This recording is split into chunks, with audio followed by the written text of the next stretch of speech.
आइए आपको दिखाते हैं कैसे कोरोना से ज्यादा खतरनाक है कोरोना का डर। कैसे इस डर के चलते लोगों के बीच भागम भाग हड़कंप मची हुई है। हालात ऐसे हो गए हैं कि कई ऐसे लोग अस्पतालों में भर्ती होने के लिए पहुंच रहे हैं जिन्हें शायद हॉस्पिटल एडमिशन की जरूरत भी नहीं, और इसी के चलते अस्पतालों में हंगामा बरपा है। आज देश के टॉप डॉक्टर्स आपको बताएंगे वो कौन से हालात हैं जब आपको अस्पताल में भर्ती होने की जरूरत है और किन हालात में आप घर पर ही अपना इलाज ठीक ठाक तरीके से कर सकते हैं।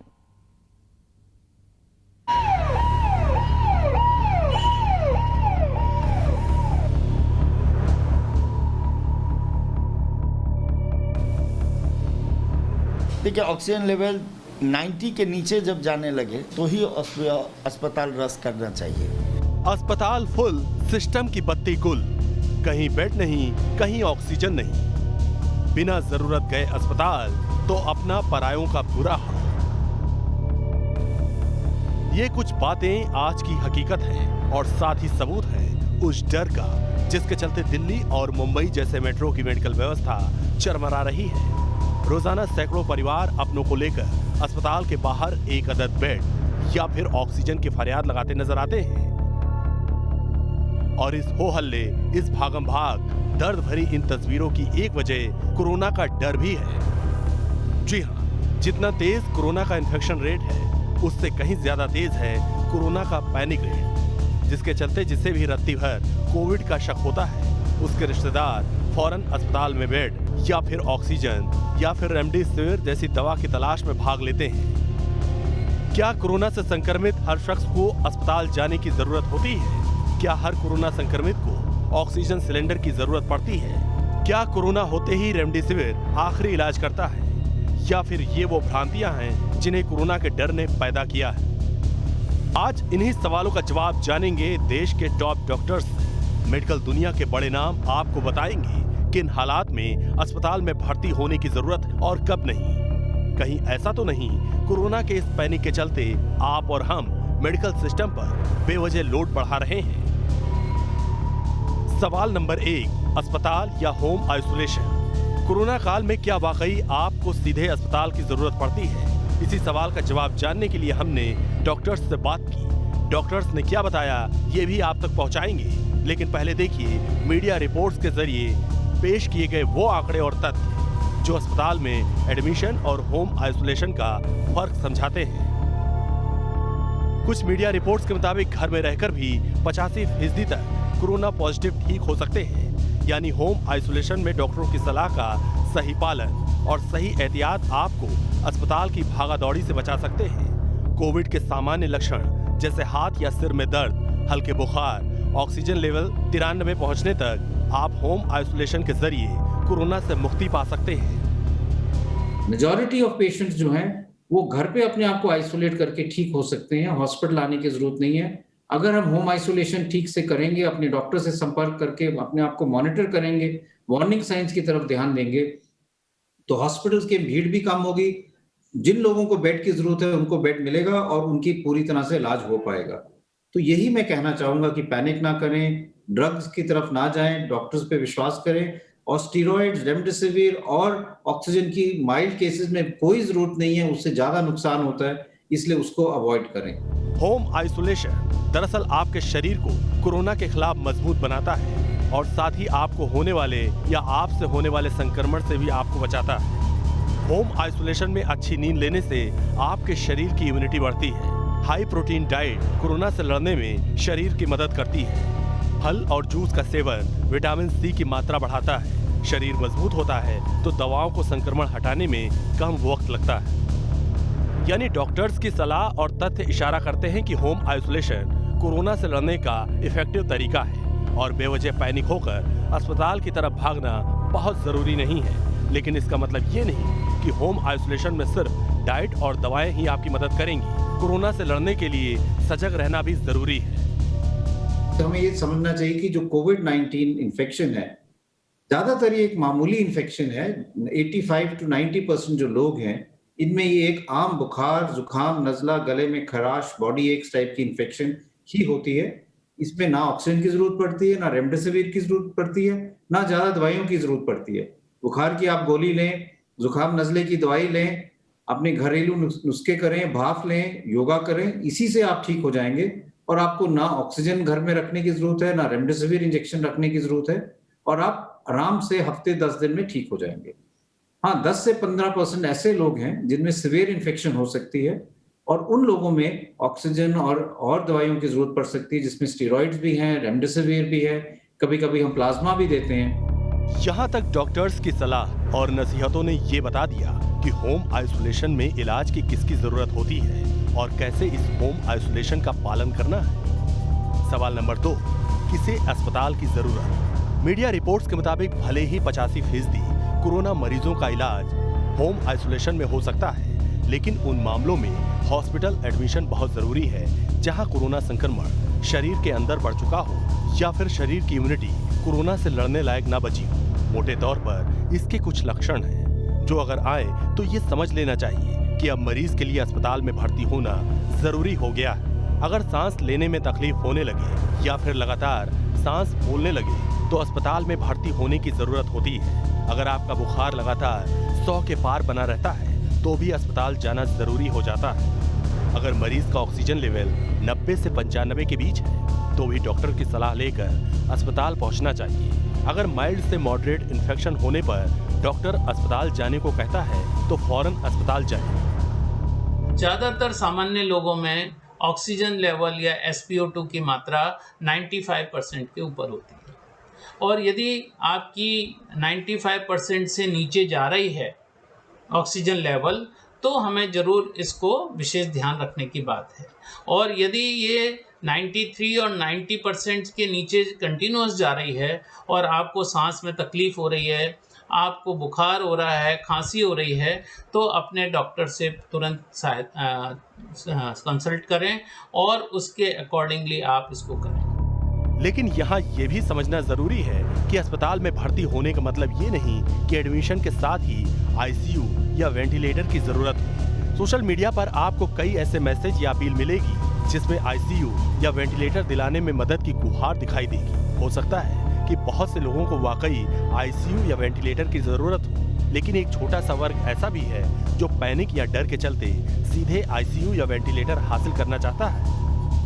डॉक्टर्स के मुताबिक अस्पताल में भर्ती हर कोरोना मरीज को ICU या वेंटिलेटर की जरूरत नहीं होती। कुछ खास हालात में ही ICU जैसे संवेदनशील इलाज की जरूरत होती है। अगर मरीज के फेफड़ों में 50% से ज्यादा इन्फेक्शन हो जाए तो उसे ICU की जरूरत होती है। अगर शरीर का ऑक्सीजन लेवल 90% से कम हो गया तो ICU जरूरी होता है। रेमडेसिविर की जरूरत है या नहीं ये सिर्फ डॉक्टर ही बता सकता है। जो रेमडेसिविर दवाई है वो दवाई के बारे में बहुत ज़्यादा अभी चर्चा हो रही है। ये दवाई के बारे में जितने भी विश्व में अभी शोध हुए हैं उससे मालूम चलता है कि इससे मॉर्टेलिटी कम नहीं हुई है। लेकिन यदि ये बहुत मॉडरेट टू सीवियर केसेस हों जहाँ पे कि ऑक्सीजन लेवल की बहुत ज़्यादा कमी हो गई है और यदि पहले 7 दिन के अंदर यदि इसको देते हैं तो इससे सिर्फ सीवियरिटी ऑफ डिजीज़ कम होती है। इसके अलावा ये जान बचाने वाली दवाई नहीं है, तो इसको लेने से कोई बहुत ज़्यादा और 7 दिन के बाद तो इसकी कोई बहुत ज़्यादा यूटिलिटी नहीं है रेमडेसिविर। इसलिए डॉक्टर्स बार बार कह रहे हैं कि आपको कोरोना होने पर भी पैनिक होने या ज्यादा घबराने की जरूरत नहीं है। अपने डॉक्टर्स की सलाह माने, जो डॉक्टर बताएं उसी कदम को उठाएं। सबसे जरूरत इस बात की है कि आप मानसिक तौर पर मजबूत रहें, स्वस्थ रहें। देखिए, ऑक्सीजन लेवल 90 के नीचे जब जाने लगे, 90 या उसके नीचे आए तो ही अस्पताल रश करना चाहिए। देखिए, इसमें एज ग्रुप तो अभी दिख नहीं रहा है, ठीक है। और सबसे बड़ी दिक्कत क्या हो रही है कि पैनिक ही इतना लोग कर दिए हैं, घबराहट में लोगों का ऑक्सीजन लेवल डाउन होने लगता है। कोरोना हो गया, ऑक्सीजन नहीं मिल रहा है, जल्दी हॉस्पिटल पहुंचना है। अगर वो सही से घर पे डीप ब्रीदिंग एक्सरसाइज या बाकी चेस्ट फिजियो वगैरह करें तो काफ़ी लोग ऐसे हैं जिनको हम देखते हैं कि हॉस्पिटल आने पे हम लोग उनको सजेस्ट करते हैं कि देखिए आप होम आइसोलेशन में रहिए। जब भी कोई डरा हुआ शख्स ऑक्सीजन, रेमडेसिविर या किसी और जीवन रक्षक दवा को बेवजह जमा करता है, अपने घर में रखता है, तो ये तय है कि वो किसी जरूरतमंद से उसकी जिंदगी के लिए जरूरी दवाएं छीन लेता है। इसलिए महामारी के इस दौर में खुद को बचाए रखने के साथ ही साथ अपने अंदर की इंसानियत और हिम्मत को भी जिंदा रखना जरूरी है। Team news nation. तो बेवजह ऑक्सीजन की जमाखोरी ना करके, सिर्फ डर के चलते अस्पताल में भर्ती ना होकर आप न सिर्फ किसी जरूरतमंद की जिंदगी बचाने के चांस को बढ़ाते हैं, बल्कि आप खुद को भी कोरोना नाम की इस महामारी से बचाते हैं। कुछ मामले ऐसे भी सामने आए जहां मरीज को वायरल फीवर या फिर किसी और किस्म का फ्लू था, लेकिन पैनिक के चलते मरीज अस्पताल भागा और वहां से कोरोना का इन्फेक्शन लेकर वापस लौटा। यानी किसी शख्स को कोरोना था ही नहीं, वो सिर्फ डर के चलते घर से बाहर गया और कोरोना पॉजिटिव हो गया।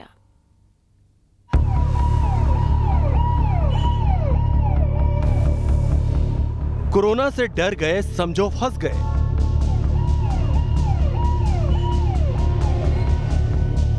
कोरोना से बचना है तो बिल्कुल नहीं डरना है। कोरोना से ज्यादा खतरनाक है कोरोना का डर, और इसी डर के चलते कभी कभी जिसे कोरोना भी नहीं होता वो भी कोरोना के जाल में फंस जाता है।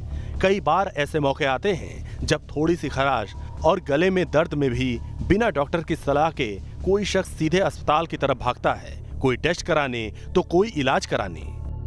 डॉक्टर्स खुद कहते हैं कि कोरोना के अब तक सामने आए लक्षणों का अगर शक हो तो कोई कदम उठाने से पहले अपनी बॉडी को कुछ देर ऑब्जर्व करें। बिना डॉक्टर की सलाह के सीधे किसी टेस्ट सेंटर या अस्पताल में RT-PCR कराने ना जाएं। ठीक इसी तरह अगर सिरदर्द या थकान है तो उसे कोरोना समझकर अस्पताल में डॉक्टर को दिखाने से बेहतर है कि आप ऐप या जानकारी के डॉक्टर से फोन पर बात करें या फिर हेल्पलाइन पर बात करके पता करें वाकई आपको कोरोना के लक्षण हैं या नहीं। बिना वजह अस्पतालों से दूर रहने की इस नसीहत की एक वजह लेसेंट इंटरनेशनल की रिपोर्ट भी है।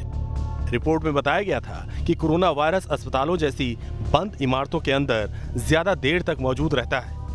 रिसर्च में पाया गया था कि अस्पताल के एयर डक्ट के अंदर भी कोरोना वायरस के ट्रेस पाए गए थे। यानी ऐसा भी होना मुमकिन है कि आपको सामान्य फ्लू या फिर कोई भी छोटी मोटी बीमारी हुई, आप पैनिक के चलते सीधे अस्पताल पहुंचे और बिना कोरोना हुए भी आप अस्पताल से संक्रमण वापस ले आए। इसीलिए जरूरी है कि अगर कोरोना का शक हो, कोरोना जैसे लक्षण हो, तो खुद को कोई कदम उठाने से पहले डॉक्टर की सलाह जरूर ले लें। Team news nation. महाराष्ट्र और खासकर मुंबई में कोरोना के खिलाफ जंग में कुछ अच्छी खबर जरूर सामने आई है। एक खबर तो सर्विलांस को लेकर है, दूसरी ऑक्सीजन की सप्लाई को लेकर है। क्या यह खबर है, इस रिपोर्ट के जरिए आप देखें।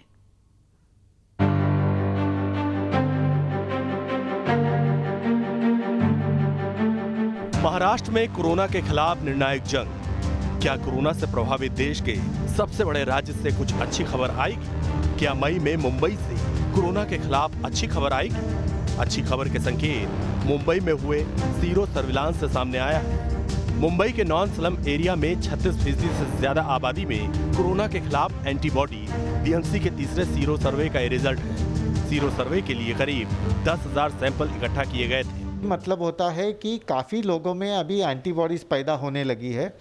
इसका एक कारण ऐसे होता है कि काफ़ी लोग अभी जो वैक्सीनेशन ड्राइव चालू है उसमें अच्छी तरह से पार्टिसिपेट कर रहे हैं। काफ़ी लोग अभी खुद को लसीकरण और वैक्सीनेशन ले रहे हैं, उसका परिणाम उनके एंटीबॉडीज़ में हो रहा है। सीरो सर्वे सकारात्मक संकेत दे रहा है। इसके साथ ही कुछ खुशनुमा तस्वीर भी सामने आ रही है। ये गुजरात से मुंबई पहुंची ऑक्सीजन एक्सप्रेस की तस्वीर है। उम्मीद की जा रही है कि इस ऑक्सीजन एक्सप्रेस से ऑक्सीजन की किल्लत की समस्या दूर हो जाएगी। इस ऑक्सीजन एक्सप्रेस के जरिए मुंबई को 45 मैट्रिक टन ऑक्सीजन पहुंचाने की कोशिश इंडियन रेलवे की तरफ से की गई है। आप देख सकते हैं फ्लैट वैगन्स पे किस तरीके से ऑक्सीजन टैंकर लदे हुए हैं और अब इन टैंकर्स को डिटैच करने का काम चल रहा है ताकि इनकी ऑफ लोडिंग की जा सके। ये दूसरी ऑक्सीजन एक्सप्रेस है जो कि महाराष्ट्र पहुंची है। इसके पहले विशाखापट्टनम से चलकर एक ऑक्सीजन एक्सप्रेस नागपुर और नासिक शहरों में पहुंची थी, जबकि ये दूसरी ऑक्सीजन एक्सप्रेस गुजरात के हापा से चलकर नवी मुंबई के कलंबोली पहुंची और अब इन 3 टैंकरों को अलग अलग डेस्टिनेशंस पर भेजा जाएगा। महाराष्ट्र पहुंची ये दूसरी ऑक्सीजन एक्सप्रेस है। इससे पहले 23 अप्रैल को विशाखापट्टनम से ऑक्सीजन एक्सप्रेस मुंबई पहुंची थी। ऑक्सीजन टैंकर को नासिक और नागपुर भेजा गया है। जो ऑक्सीजन एक्सप्रेस मुंबई पहुंची है उसका इस्तेमाल पुणे में भी होना है। पुणे की स्थिति भी इस ऑक्सीजन के मामले में काफ़ी नाजुक बनी हुई है, इसलिए ये फैसला किया गया है कि ये 3 टैंकर्स में से एक टैंकर जो है वो पुणे के लिए रवाना किया जाएगा, क्योंकि पुणे की रोज़ाना की ज़रूरत 400 मेट्रिक टन ऑक्सीजन की है और इसी वजह से मुंबई को जो एडिशनल सप्लाई मिल रही है ऑक्सीजन की, वो पुणे की तरफ डाइवर्ट की जा रही है, क्योंकि सबसे ज़्यादा एक्टिव पेशेंट जो हैं कोरोना के वहीं पर हैं। फिलहाल ये 3 टैंकर 45 मेट्रिक टन ऑक्सीजन लेकर महाराष्ट्र पहुँच चुके हैं।